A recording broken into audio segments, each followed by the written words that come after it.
அண்ணன் சேகர் பாபு இப்பதான் நான் பார்த்தேன். நேற்று சகோதரர் அண்ணாமலை இவங்கெல்லாம் குண்டு கிளிகளாக இருக்கிறார்கள், நாங்கள் பாடும் குயில்களாம். அதாவது உதயநிதி துதி பாடும் குயில்களாக இருந்து கொண்டு இருக்கிறார்கள்.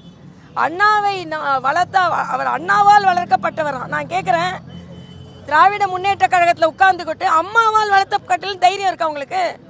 அண்ணா எப்பவோ இருந்தார், நீங்கள் அம்மாவால் வளர்க்கப்பட்டவர்கள், அம்மாவால் வளர்க்கப்பட்டவர்களாம், அண்ணாவால் வளர்க்கப்பட்டவர்கள். அது மட்டும் இல்லை, கூவும் குயில்களாம். பார்க்குறமே நாங்கள் தான் அமைச்சர்கள்லாம் என்ன செய்து கொண்டு இருக்கிறீர்கள் என்று. எல்லாவற்றிற்கும் மேலாக அவர் சொல்கிறார், மற்றவர்களை குறை சொல்லி கொண்டிருக்கிறார்கள், இவர்கள் எவ்வளவு குற்றவாளிகளை கூடோடு இவர்கள் பணியாற்றி கொண்டிருந்தார்கள் என்று நமக்கு நன்றாக தெரியும். அதனால் இன்றைய சூழ்நிலையில் அமைச்சர்கள்லாம் ஆளாளுக்கு ஒன்று பேசுகிறார்கள். அமைச்சர் அன்பரசன் ஒன்றை பேசுகிறார், துரைமுருகன் ஒன்றை பேசுகிறார், அண்ணன் பாரதி ஒன்றை பேசுகிறார். எதுவுமே மக்களுக்கான திட்டங்கள் கிடையாது. அதனால் இன்றைய காலகட்டத்தில் அது மாதிரி சேகர் பாபு அவர்கள் சொல்கிறார்கள், திமுகவை நம்பி வந்தவர்கள் யாரும் ஏமாற்றப்படவில்லையா? நம்பி வந்தவர்கள் ஏமாற்றப்படவில்லை, ஆனால் நம்பி வளர்த்தவர்கள் எல்லாம் ஏமாற்றப்பட்டு கொண்டு இருக்கிறார்கள். ஆக இதுதான் திமுகவின் நிலை.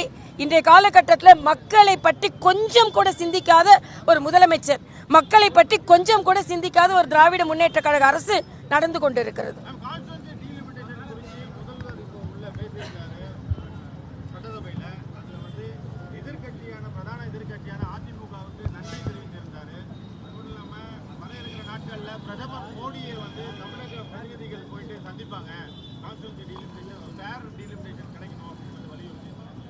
இல்ல, whether there is delimitation, there delimitation இருந்தா fair delimitation இருக்கும். whether there is delimitation announced by the central government, அனௌன்ஸே பண்ணாத ஒன்றை வைத்துக்கொண்டு, ஆனால் நாளுக்கு நாள் செத்து கொண்டிருக்காங்களே மக்கள், நாளுக்கு நாள் இந்த நாட்டில் பிரச்சனை ஓடிக்கிட்டு இருக்குது. அதை பற்றி என்ன சொல்றீங்க?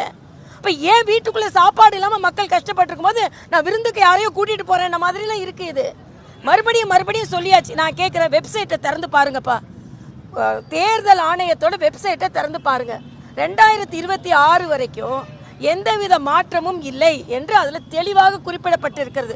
இதற்கு பின்ன என்ன பிரச்சனை? 2026க்குள்ள மக்கள் சந்திக்கின்ற எவ்வளோ பிரச்சனை? நீங்கள் அறிவித்த எல்லா அறிவிப்புகளையும் நீங்கள் பின்பற்றிட்டீங்களா? வாக்குறுதிகளை இன்னைக்கு ஜாக்டோஜியோ போராடி கொண்டு இருக்கிறார்கள்.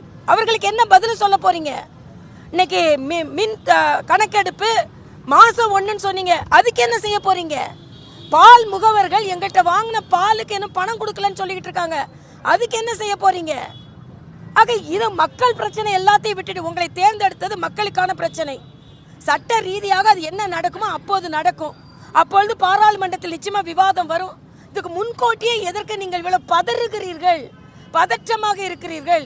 2026 இவர்களுக்கு பதற்றத்தை ஏற்படுத்தி இருக்கிறது.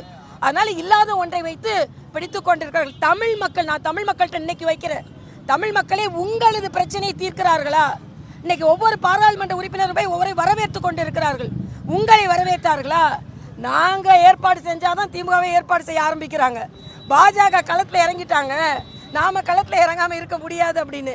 நாங்க தண்ணிக்கு ஏற்பாடு பண்ணாதான் அவங்க தண்ணிக்கு ஏற்பாடு பண்ணுவாங்க. அதனால இன்றைய காலகட்டத்தில் பாஜக தான் மக்களுக்காக களத்தில் நிற்கிறது என்று தெரிகிறது.